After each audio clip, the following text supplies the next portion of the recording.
Hello, folks, and welcome to another special edition of Coffee Talks with The Real Deal.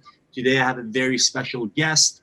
Before I go on to introduce him, I want to thank our sponsors, Burden Accounting, who are absolute saints when it comes to accounting. I want to thank those guys for sponsoring these talks. These talks really allow us to talk to the people in the industry, the people who are active in the business in the current climate, and to see how they're operating and how they're handling their business.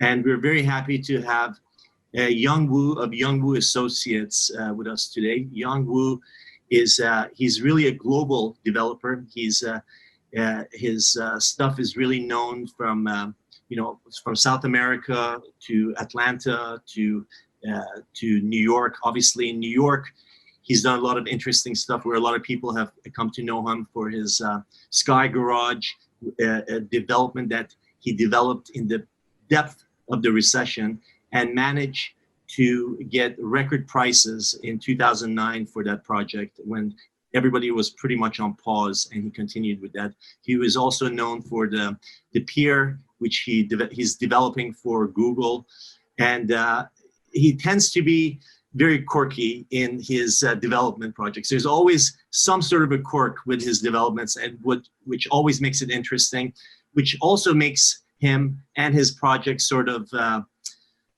protected against no matter where the market is. He manages to somehow come out on top, and we're very happy to have him here today. Young, welcome to Coffee Talks.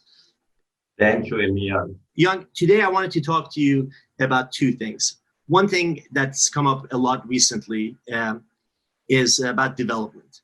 And one of the things that I find is that every developer tends to be different in the way they approach the business and how they go about development.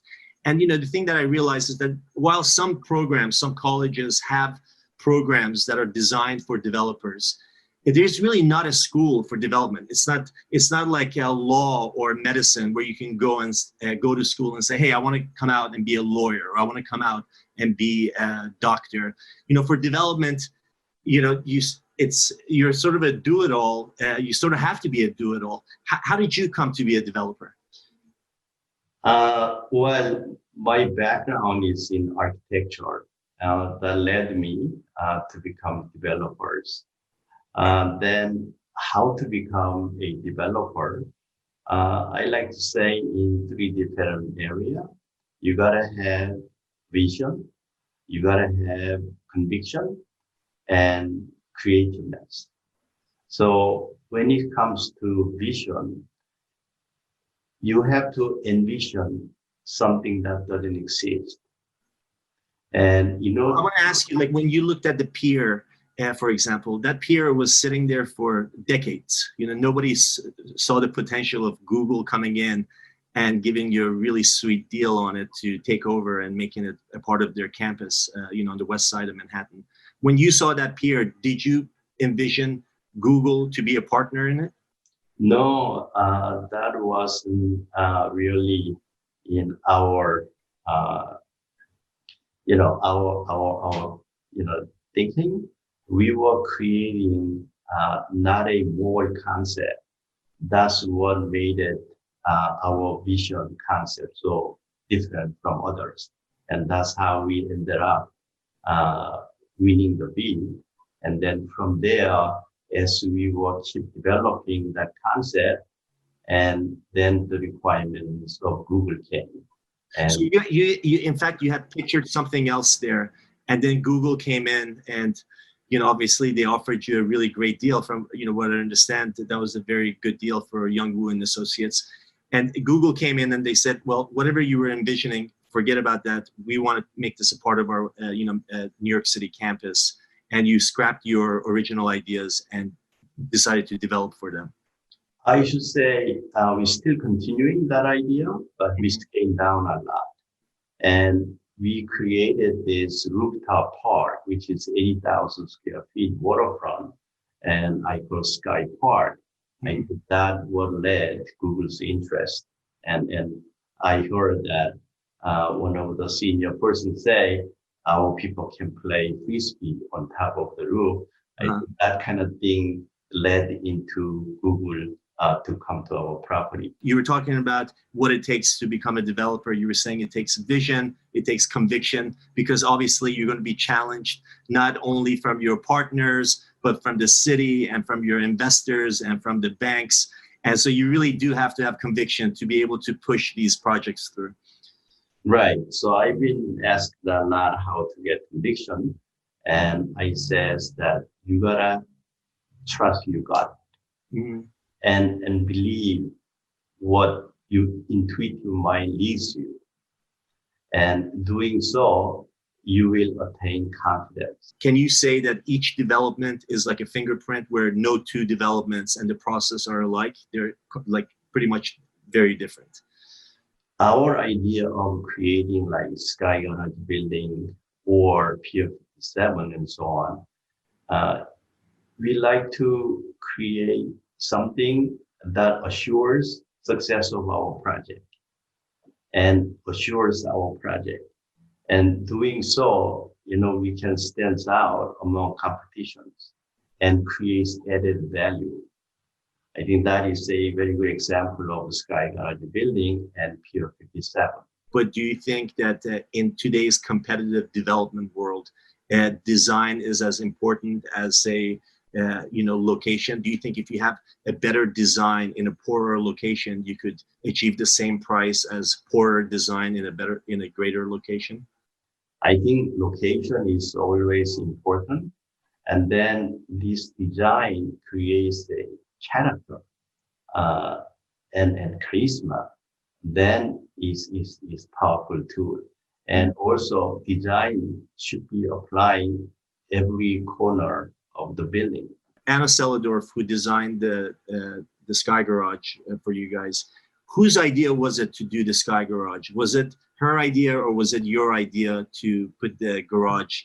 And for those of you who are not familiar with Young's project, basically you can drive your car into your apartment. Doesn't matter if you're on the first floor, if you're on the 20th floor, your car comes with you up on the elevator and gets parked onto your floor, which is at the time, it was a very novel concept. Yes, indeed. It all came because it was 2007. By that time, I had 3 different recessions. And so kind of wondering when next recession will be coming. And we did not know exact time. But one rule that I know is this: when things are too good, bad things can happen. Yes. In 2007, when we found this location is rare location, right, and it's unobstructed view to Hudson River and so on. So it was very tempting. Then we said internally, design alone not gonna do it, location alone not gonna do it. We gotta create one of kind of concept that we can ride the recession. That was Sky Garage idea. With that, we asked several architects to come up different design. Mm-hmm. Then Anna Sender, she was amazing lady, and she came in last minute. By that time, we already chose another architect, but she came to us. You're talking about Seladorf. Yeah, right. And we had this immediate connection with each other. Mm-hmm. And amazing thing is she came up this classical design, modern classical design building in 3 days. Yeah. And then when we saw her sketch, say, that's it. Yeah. It's the one. And is that usually the case? Is that usually the case where you see the design and you immediately know, or or most times you sleep on it, you sort of study it and then figure out if that's if you like it or not? To me, it's like art. You either like it or you don't immediately. Yeah, people has different taste and different reason what they like or not. But I can tell almost immediately it's something I like it. In the middle of the recession, you thought that you were going to push through with this development, and you managed to push through, and it came out. And because of that novel idea, there was a tremendous amount of publicity around it. From what I remember, it was about 11 years ago, and you guys managed to sell out the building at record prices for that area, which must have been tremendous for you guys. Yes, we were very pleased and we were very proud. that we were able to sell almost all of them, even after Lehman Brothers collapsed. Right. And do you think Because it's one of a kind. And all those famous people came to possess something that no other people has. Yeah. That was a big thing. And is that something that you look for now in all of your projects, to have that one thing that nobody else has? Always, we try our best to create one of a kind of project. And wow, There's so many developments out there, and everybody's trying to top each other. How do you stay sort of fresh? I mean, like, what are some of the ideas that you guys are throwing around now that are very novel for today? continuous updating about what's going on today's and future, and have open mind and try to learn from others. And also we engage other people. We love to engage three different communities. One is artist community, and another one is IT community, Mm-hmm. and another one is there is a group who specialize about future trend. Yeah. So we talk to them, and we create this kind of relationship by reaching out to them. It's not like we wait for them to come. Share with us some of the ideas that you think, whether they're feasible or not. What are some of the ideas that you've heard recently that you think are, whether they're doable today or 10 years from now, that you find very interesting, that you think buildings can use? To me, I was very stunned by what Microsoft said. And, they have Seattle campus about 15.5 million square feet. And I toured every area. They're spending billions of dollars to make it a campus to become efficient and pleasing their people. 5 million square feet. That's the size of their campus in Seattle. 15.5 million. 15.5 million square feet. Okay. After tour, I asked the head of real estate person, I said, what happened to this campus in 10 years from now? He said, it's gonna be all vacant. That was a tremendous, things that kind of wake me up. And ever since then, try to understand what the future real estate should be. Because typical real estate development takes about 7 years in New York City. Mm-hmm. And one generation is only 6 years. So if we apply today's concept, by the time we complete the project, it's too old. Right. Technology changes, need and demand changes, obviously. So it's hard to time it 7 years from now, even 5 years from now. We were unexpecting this pandemic, right? Pandemic alone changed our culture and changed the way we do business. So imagine this is accelerating this process. So what's gonna happen 10 years from now? Technology is advancing so fast. And so when you first heard that, I guess this was like 2 years ago when you walked the campus, the Microsoft campus. So this was pre-pandemic, and they told you that they're probably not going to need a need for this campus 5 years from 2 years ago. And then the pandemic happened, and now people are just rethinking what commercial office space should be, and if there is even that much need for as much commercial office space. There was a report by KPMG that came out. They interviewed 1,300 CEOs, and 83% of them said that they're going to have a much smaller footprint than they had anticipated, and that's significant. And so you're seeing that in your own business going forward. It's not like you're going to change businesses. You're still going to be in development in some form or another, and there's going to be a need for some sort of development. But are you interested in commercial office space as much as you were before, or not anymore? Yes, I am. We cannot be forever, myself and I. We are a human. We gotta engage. We gotta see each other. We gotta interact. We gotta exchange our idea. I don't know exactly what's gonna happen 10 years from now, but my tour to Microsoft and the way they were saying was huge wake-up call to me. To understand better.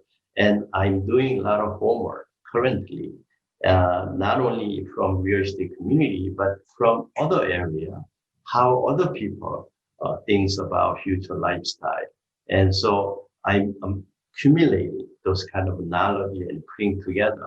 Right. And I'm preparing next generation of sky building, next generation of hotel and office space that we doing a lot of homeworks at this point. Right. There, you do have a project that's going on in the Washington Heights area of Manhattan, and we spot the Real Deal sponsors a basketball team in the Washington Heights High School, and I remember going to the first basketball game there, and I saw that amidst all of these sort of low-rise buildings, there's this big, beautiful glass sort of a building going up there, which I was shocked by. And I saw the sign on it. It said Young Woo Associates. What is that project going to be? That's going to be a hotel and offices, or what is that exactly?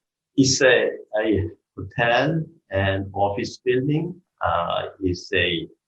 To me, it's gonna become a kind of destination location for Latino community. I guess 2 reasons we are doing that project. I think subconsciously, I grew up in South America, so understanding Latino community and who they are and culture, and that made me comfortable to go up there. And second reason was I was predicting a recession too soon. About 5 years ago, I said things are too good and recession will come without knowing this corona is coming. Right. So we thought doing project up there we have no competition. That's what I was thinking. Is there a demand for that kind of office space in Washington Heights? Think about there are 2 million Latinos in New York City, and there are people desperately seeking Class A office spaces. And in that community, the population is similar to city of Buffalo, where they have 2,800 hotel rooms. Here, currently, right now, only 160 rooms. That not mentioning about Columbia University is there, and Columbia Hospital is there, Yeshiva University is there, and we believe there is a great need for that. And so when we developed Bronx Post Office, and when we brought this, Latino restaurant, it's amazingly successful. Right. We are looking for this kind of new lifestyle. When do you think that building is going to be completed?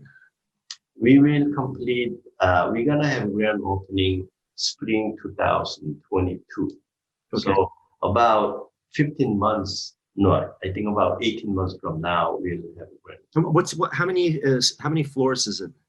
It's 29 story. It's office in one area and hotel is the other side. We have 30,000 square feet of F&B that has courtyard.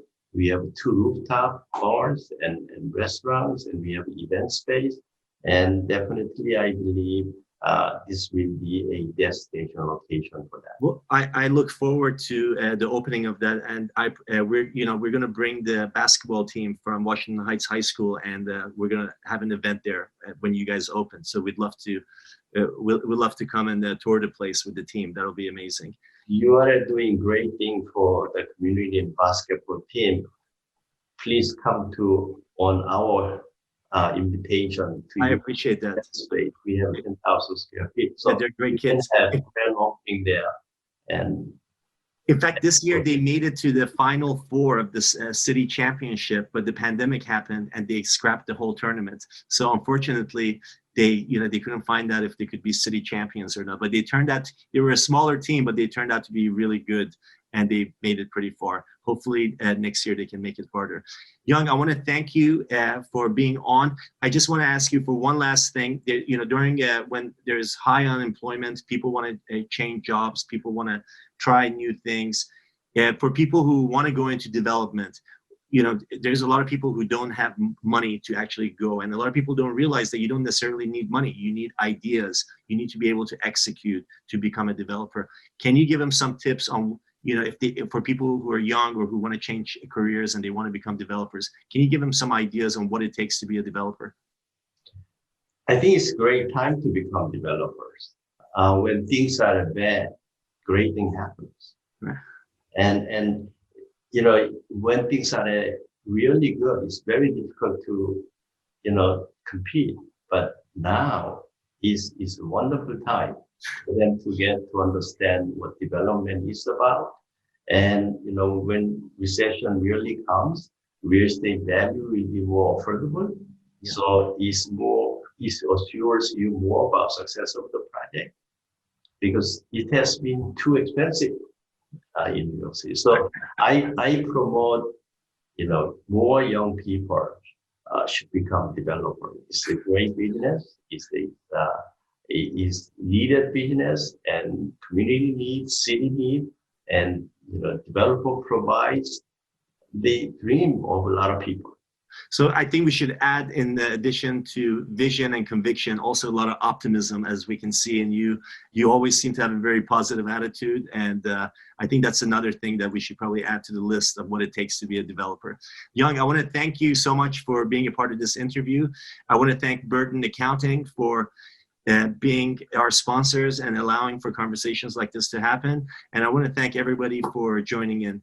Thank you, everyone. And thank you, Young. Have a great day.